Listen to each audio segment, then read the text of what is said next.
በኋላ እጅግ በጣም ብዙ ሰዎች ተጨንቀን ብዙ ነገር እያደረግን በውስጥም ብዙ ስራ እየሰራን እንደነበረ ይታወቃል። ዛሬ ላይ የተደረገው ድርጊት እጅግ የብዙ ኢትዮጵያውያኖችን ልብ ደስታ ከፍ የሚያደርግ ነው። ጀጎል የሚለውን በቢጫ የተጻፈውን ቴሌግራማችሁ ላይ ጽፋችሁ ከገባችሁ ሙሉ ቪዲዮ እና ፎቶዎችን እዛ ላይ ለቀንላችኋል።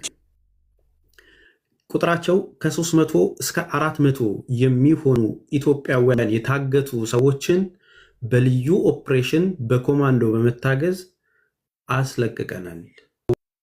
ቁጥራቸው ከ300 እስከ 400 የሚሆኑ ኢትዮጵያውያኖችን በልዩ ኮማንዶ በመታገዝ እዛ አካባቢ ላይ ያለ እያንዳንዱ ሽፍታ ባለበት ጫካ ላይ ቆሳስለው ያሉ ታግተው ለብዙ ዓመት የተቀመጡ የተጨነቁ ልጆች ተለቀዋል።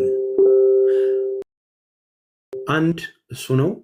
ሁለተኛው ነገር እዛ ጋር የተቀመጡት ሽፍታዎች የተቀመጡበት ጫካ ቤታቸው ጭምር በእሳት ተጋይቶ ግማሹ የተያዘ ሽፍታ አለ።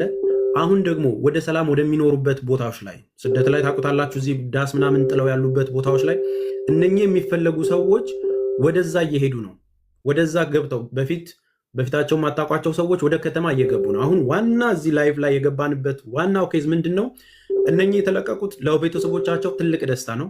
ቦታው ላይ ያለውን ነገር ሙኒር በደንብ ይነግራችኋል። መረጃዎቹን ዶክመንቶቹን እዛ ላይ ገብታችሁ ታያላችሁ። አሁን የመጣንበት ዋነኛ ጉዳይ ሁለት ነገር ማስተካከል ስላለብን ነው። በመጀመሪያ ደረጃ ሙኒር ጠቅላላ ነገሩን ከኔ በተሻለ ኮኔክት እያደረገ እነዚህን ኦፕሬሽን የፈጸሙት እነሱ ስለሆኑ እሱን ይነግረናል። ሙኒር ማይኩን አንስተህ መናገር ትችላለህ። ኦኬ፣ አመሰግናለሁ። ያው